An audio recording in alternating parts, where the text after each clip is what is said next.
بسم اللہ الرحمن الرحیم۔ السلام علیکم دوستوں، نیکی اور بدی کی جنگ شروع سے ہی چلتی آ رہی ہے۔ بدی ہمیشہ نیکی اور اچھائی کو ختم کرنے کے در پہ رہتی ہے، مگر اچھائی اور نیکی اللہ کے کرم سے کبھی بھی سرنگوں نہیں ہوتی اور ہمیشہ بدی پر غالب آتی ہے۔ یہ واقعہ بھی کچھ ایسا ہی ہے۔ آپ کو یہ واقعہ سننے میں حیرت اور اس کے سچا ہونے میں شک رہے گا، مگر اللہ کا کلام ہمیشہ بدی اور بدی کے پیروکاروں کو نہ صرف ختم کرتا ہے بلکہ اپنے سچے ہونے کا بھی احساس دلاتا ہے۔ میرا نام شمائلہ ہے اور میں جیلم میں رہتی تھی۔ میں ایک آفس میں جاب کرتی تھی۔ ہمارا آفس بلڈنگ کے جس فلور میں تھا وہاں ایک اور آفس بھی تھا۔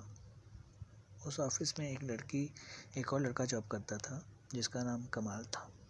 میں کئی دفعہ اسے ملاقات بھی کرتی تھی اور ایسے ملاقات میں ایک دوسرے سے باتیں بھی کرتے تھے۔ اسی طرح باتیں کرتے کرتے ہم دونوں ایک دوسرے سے پیار کرنے لگے۔ پھر ہم دونوں نے شادی کرنے کا فیصلہ کیا، مگر دونوں کے گھر والے نہ مانے تو ہم نے بھاگ کر شادی کرنے کا فیصلہ کیا۔ یہ خبر میرے گھر والوں کو معلوم ہوئی تو انہوں نے نہ چاہتے ہوئے بھی شادی کی حامی بھر لی اور اس طرح کمال کے والدین بھی کسی نہ کسی طرح مان گئے اور شادی ہو گئی، مگر میری ساس اور نندوں نے میرا جینا حرام کر دیا۔ ایک دن میری طبیعت بہت زیادہ خراب تھی تو کمال، اس کا بھائی اور میرے سسر بغیر ناشتہ کیے ہی آفس گئے۔ میری ساس میرے کمرے میں آئی اور مجھ پر کافی سخت بولی۔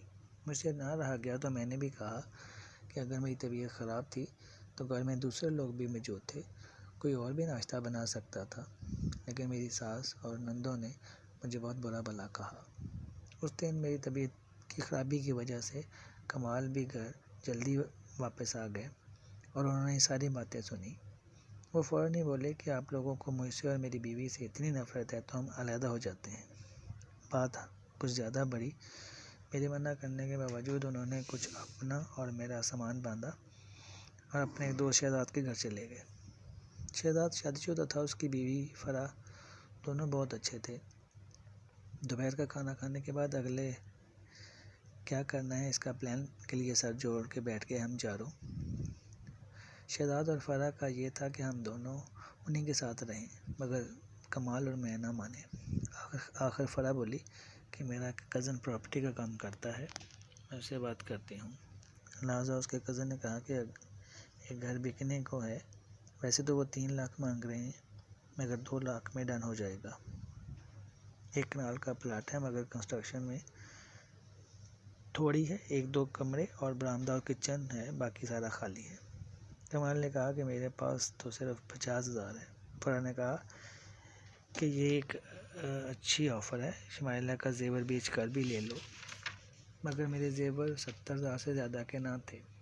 شہزاد نے فوراً کہا کہ بھائی، ہم اچھے دوست ہیں، جو پیسے کم ہیں وہ میں دے دیتا ہوں، تو مجھے ایسا سے آہستہ کر کے لوٹا دینا۔ خیر قصہ مختصر، ہم تیسرے دن اس گھر میں شفٹ ہو گئے۔ وہ گھر تھا تو چھوٹا مگر پلاٹ بڑا ہونے کی وجہ سے عجیب سا تھا۔ اس گھر میں عجیب سی وحشت بھی تھی۔ مجھے 1-2 دفعہ تو بہت خوف سا بھی لگا، مگر پھر اس احساس سے کہ یہ میرا اپنا گھر ہے میں مطمئن ہو گئی۔ عصر کا ٹائم تھا، میں نے وضو کیا اور نماز پڑھی۔ ابھی نماز سے فارغ ہی ہوئی تھی کہ کسی بلی کے رونے کی آواز آئی۔ وہ نہ صرف رو رہی تھی بلکہ اسے ایسے لگ رہا تھا جیسے بہت شدید طور پہ گھرا رہی ہو۔ میں جائے نماز پر بیٹھے بیٹھے باہر دیکھا تو سامنے دیوار پر ایک سیاہ بلی بیٹھی ہوئی تھی جو مجھے گھور رہی تھی۔ اس بلی کے چہرے پر بہت دہشت اور خوفناکی تھی۔ میرے جسم میں خوف کی لہر دوڑ گئی۔ میں نے فوراً آیت الکرسی پڑھی اور 4 کل پڑھ کر اپنے اوپر اور گھر پر پھونکے۔ ایک دم سے وہ چیختی چنگاڑتی دیوار سے بڑے دوڑتے ہوئے غائب ہو گئی۔ میں نماز سے فارغ ہوئی، اسی اثناء میں دروازہ کھٹکا تو باہر کمال تھے، کھانے پینے کا سامان لے کے آئے تھے۔ میں نے ان سے سامان لیا، ان کو کمرے میں بیٹھنے کا کہا اور فوراً کچن میں چائے بنانے لگی۔ ابھی کچھ دیر یہ ہوئی تھی کہ مجھے کسی کے گانے کی آواز آئی. ایسا لگ رہا تھا جیسے کوئی بہت سریلے انداز میں گا رہا ہو. میں چائے بنائی اور کپوں میں ڈیل کر کمرے میں آئی اور کمال سے کہا کہ لگتا ہے ہمارے پڑوس میں جو فیملی ہے اس کی بیٹی کو گانا گانے کا بہت شوق ہے. کمال ہنس پڑا. پھر شام کے سائے بڑھنے لگے تو کمال بولا کہ آج پہلا دن ہے، تم کل سے کھانا بنانا، میں کچھ کھانے کا سامان لے آتا ہوں. میرے منع کرنے کے باوجود کمال کھانا لینے چلے گئے. مغرب کی اذان ہو چکی تھی. میں نے وضو کیا اور مغرب پڑھی. ابھی فارغی ہوئی تھی کہ ایسے لگا کہ کوئی دوسرے کمرے میں بہت بول رہا ہے. پھر اچانک وہ آواز ایسی ہو گئی کہ کوئی دھاڑ رہا ہے. میں خوف میں آئی تو فوراً آیت الکرسی پڑھی اور کل پڑھتے ہوئے دوسرے کمرے میں چلی گئی. ابھی قدم رکھنے ہی لگی تھی کہ وہی کالی بلی مجھے دیکھتے ہوئے دیوار میں زور سے گھسی اور غائب ہو گئی. میرا سانس اوپر کا اوپر اور نیچے کا نیچے رہ گیا. میں بہت گھبرا گئی. تھوڑی دیر بعد کمال آ گیا اور بولا خیریت ہے؟ تم بہت گھبرائی ہوئی ہو، کیا ہوا ہے؟ پہلے تو میں بتانے لگی مگر پھر یہ سوچ کر کہ کمال بہت گھبرا جائے گا اور پھر جائیں گے بھی کہاں ہم، اپنے میکے اور سسرال جانے کا تو سوال ہی پیدا نہیں ہوتا تھا. اور کمال کے دوست کے گھر تب جائیں جب ہمارا گھر نہ ہو. اور یہ بھی تو ہو سکتا ہے کہ یہ میرا وہم ہو. یہ سوچ کر میں نے کمال سے کوئی بات نہ کی. خیر میں نے کہا کہ کمال نئی جگہ ہے اس لیے ذرا گھبرائی ہوئی ہوں، سب ٹھیک ہو جائے گا. رات کا کھانا کھا کر کمال تو لیٹ کر سو گئے مگر میں نے عشاء کی نماز پڑھی اور اپنے رب کے حضور سجدے میں سر رکھ کر خوب دعا کی اور پھر خود پر اور کمال پر آیت الکرسی پڑھ کر حصار کیا اور خود بھی سونے کے لیے لیٹ گئی. اچانک سردی کی شدید لہر سے میری آنکھ کھلی تو دیکھا کہ کمرے کا دروازہ چوپٹ کھولا ہے. میں حیران ہوئی کہ یہ تو میں نے خود بند کیا تھا. پھر خیال آیا کہ کمال باتھ روم گئے ہوں گے مگر یہ کیا، کمال تو سو رہے تھے. میں گھبرائے غور سے باہر دیکھا تو جسم میں جیسے جان ہی نہ ہو. ایک انتہائی خوفناک بدصورت انسان جس کا صرف سر تھا اور ٹانگیں نہیں تھیں کھڑا مجھے گھور رہا تھا. میں خوف سے کانپنے لگی اور فوراً ہی سورہ فلق اور سورہ ناس پڑھی اور آیت الکرسی کا ورد شروع کر دیا. پھر جیسے کوئی دھماکہ ہوا ہو وہ غائب ہو گیا. میں تو قرآن آیت پڑھتے پڑھتے ہی سو گئی. پھر اگلے دن کمال آفس کے لیے تیار ہوئے تو پہلے تو میرا دل کیا کہ انہیں روک لوں مگر خود کو بہت مضبوط پایا. کمال کے آفس کے جانے کے بعد میں نے گھر کو صاف کیا اور کچن میں چلی گئی. کھانا بنانے لگی. اسی دوران کوئی واقعہ نہ ہوا. پھر تقریباً 12 بجے کے قریب ایسا لگا جیسے بہت سارے جانور ساتھ والے کمرے میں دوڑ رہے ہیں. میں نے فوراً آیت الکرسی پڑھ کر خود پر حصار بنایا اور ہمت کر کے دوسرے کمرے میں گئی. دیکھا تو ایک ہیبت ناک شکل کا مجسمہ کھڑا ہے اور اس کی آنکھوں میں سے خون نکل رہا ہے، منہ سے آگ. سخت آواز میں بولا اس گھر سے دفع ہو جاؤ، یہ میرا گھر ہے، میں صدیوں سے یہاں رہ رہا ہوں، میں نے یہاں کسی کو ٹکنے نہیں دیا. تم اپنا یہ سب کچھ جو تم کرتی ہو بند کر کے یہاں سے چلی جاؤ. میں غصے سے جواباً کہا تم یہاں سے چلے جاؤ، یہ میرا گھر ہے، میں یہاں رہتی ہوں. اب سمجھ گئی تھی کہ یہ بدرو ہے اور میری قرآنی پڑھائی سے اسے تکلیف ہوتی ہے. وہ زور زور سے ہنسنے لگا اور بولا کہ میں تمہیں بسم کر دوں گا، تمہیں اور تمہارے شوہر کو برباد کر دوں گا. میں نے کہا کہ تم جو کر سکتے ہو کر لو، میں یہ گھر نہیں چھوڑوں گی. تم صرف دمکا سکتے ہو اور کچھ نہیں کر سکتے. مجھ میں یہ ہمت کہاں سے آئی میں نہیں جانتی مگر میری بات سن کر وہ اس وقت فوراً ہی غائب ہو گیا. سارا دن کوئی ایسا واقعہ نہ ہوا. شام کو کمال آئے تو کچھ پریشان تھے. میں نے کہا کیا ہوا ہے؟ تو بولے کہ کمپنی 3 دن کے لیے مجھے کراچی بھیج رہی ہے. میں نے تو انکار کیا مگر باس نے کہا کہ یہ تمہارے فیوچر کے لیے بہت اچھا اور اہم ہے.